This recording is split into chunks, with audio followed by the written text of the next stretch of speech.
Assalamualaikum dan salam sejahtera. Okey, hari ini kita akan masuk topik logaritm, di mana untuk pengetahuan semua logaritm adalah adik-beradik kepada indices.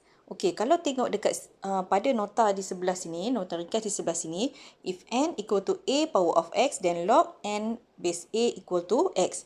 Okey, kita tengok bila pada indices a adalah base, pada log a juga adalah base. Okey, contoh dekat sini ya, macam mana kita nak tukarkan daripada indices kepada log ataupun daripada eksponen kepada log. Okey, so contoh di sini kita bagi contoh 3 kuasa X sama dengan 9. Okey, ingat 3 adalah dia punya base. Okey, kalau base pada indices, maksudnya dia juga adalah base kepada log.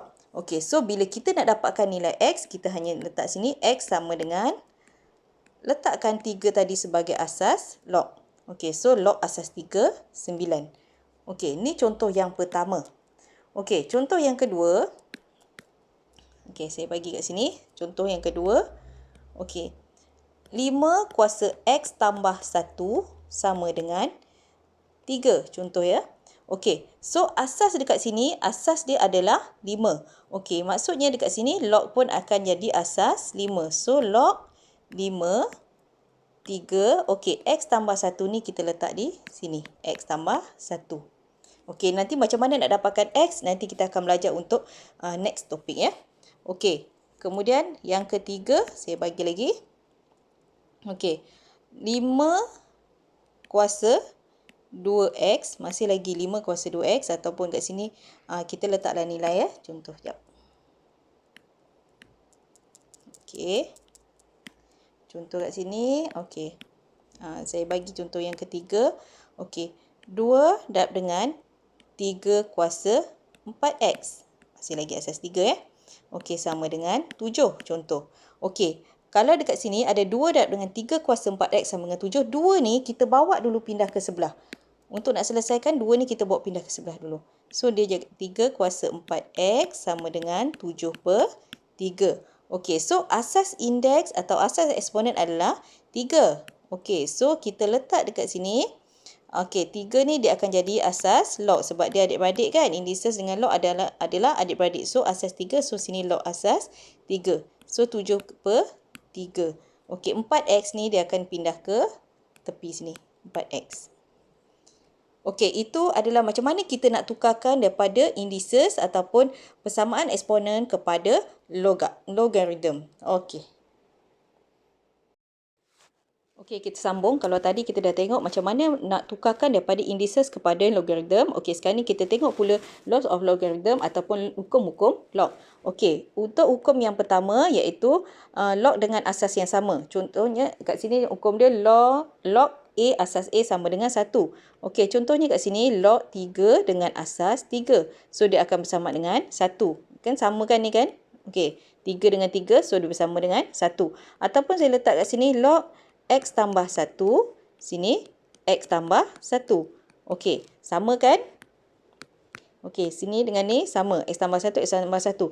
So, jawapannya dia akan jadi bersama dengan 1.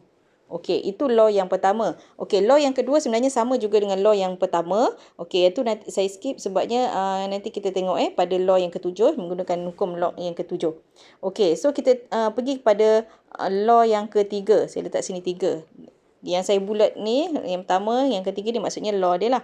Okey, apa-apa log yang bernilai 1, dia adalah bersama dengan sifar. Maksudnya kat sini, contoh, apa-apa log dengan asas apa-apa asas pun. Dia log asas apa-apa asas 1 bersama dengan sifar. Contoh sini log 3. 1 sama dengan sifar.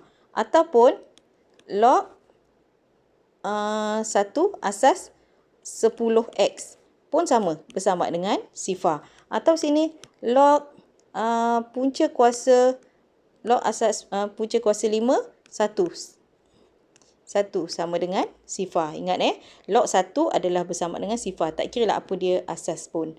Okey, contoh yang kita tengok pada hukum log yang kelima. Okey, hukum log yang kelima.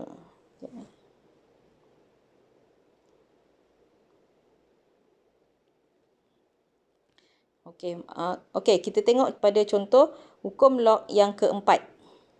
Okey, hukum log yang keempat iaitu A log N asas A bersamaan dengan N. Okey, so contoh kat sini kita ada log 4 log asas 4 5. Okey, so dia akan bersamaan dengan 5. Tengok kan, bila dia punya asas ini sama, ni sama ni. Okey, so dia akan menjadi nilai yang log tu lah. Kita akan ambil yang sebelah log tu, 5 Okey, contoh lagi satu. Okey, 3 log asas 3, 7. So dia akan jadi 7. Okey, so ini adalah hukum log yang keempat.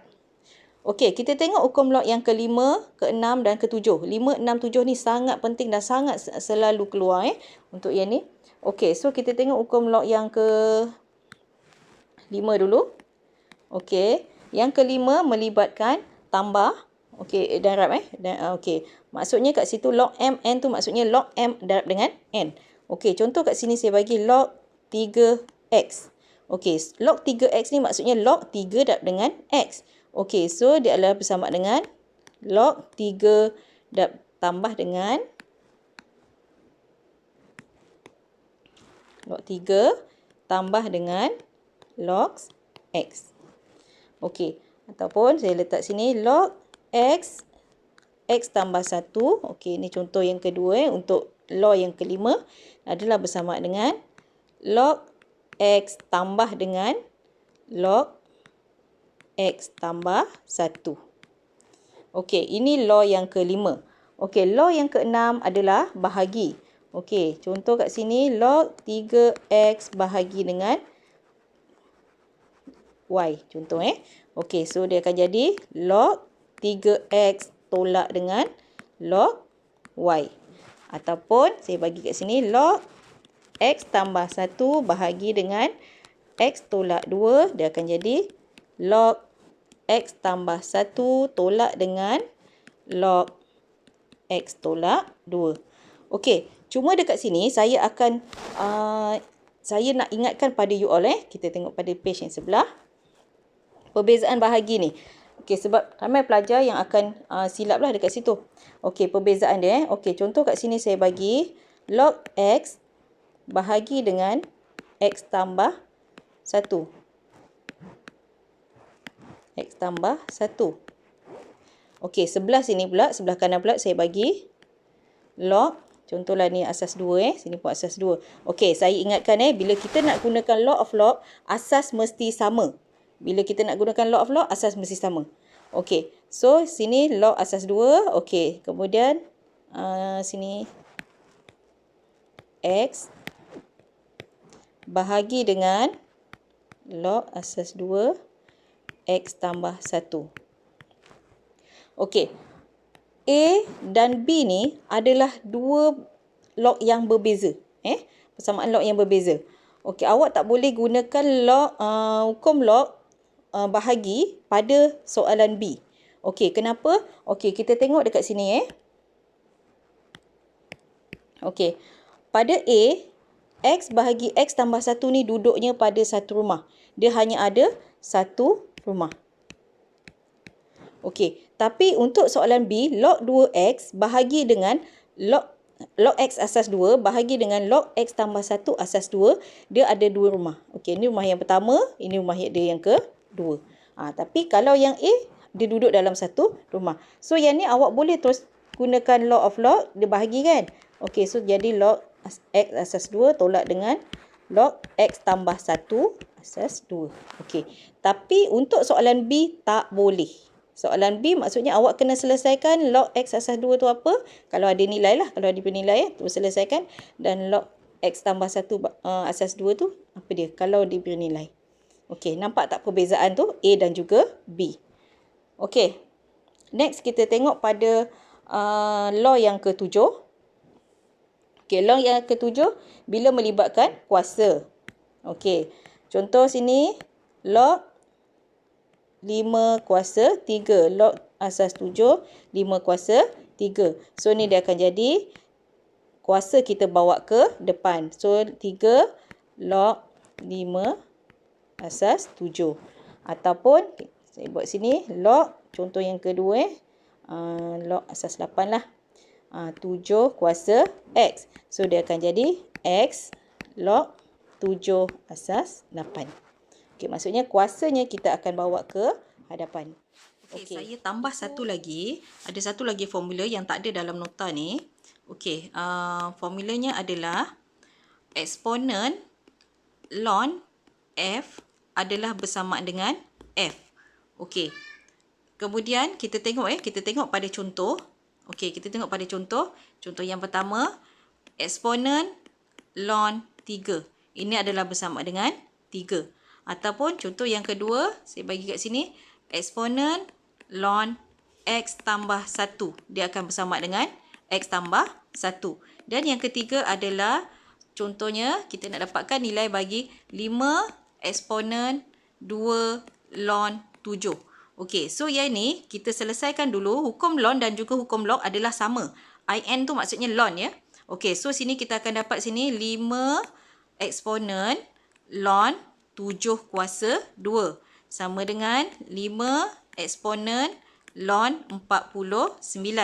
Okey, kemudian kita gunakan law dia, eksponen ln F sama dengan F. Okey, next kita akan dapat sini 5 darab dengan 49.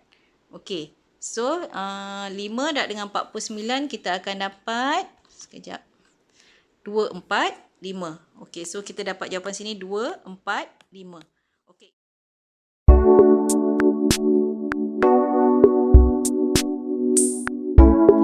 Kita sambung pula macam mana kita nak tukarkan asas log.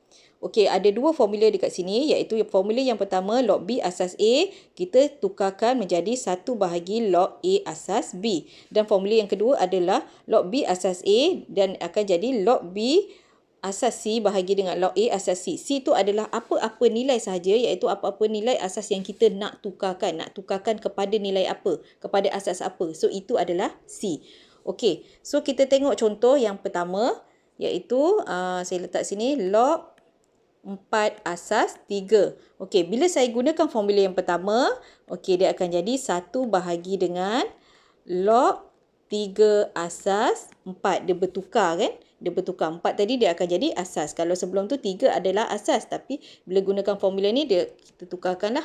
Dia akan jadi log 3 asas 4. Okey, contoh yang kedua adalah log 5 asas X. Okey, dia akan jadi 1 bahagi dengan log X asas 5. Okey, bertukar ya. Okey. Okey, itu adalah formula yang pertama. Okey, kita tengok pula formula yang kedua. Okey, kita nak tukarkan kepada asas berapa? Contohlah saya bagi kat sini, soalan dia adalah log 3 asas 5 dan saya nak tukar kepada asas 2. Contoh. Saya nak tukar kepada asas 2. So, dia akan jadi sini log asas 2, log 3 asas 2 bahagi dengan log 5 asas 2. Ataupun saya nak tukarkan kepada asas 10. Contoh saya nak tukar pula kepada asas 10. Sini saya nak tukar kepada asas 10.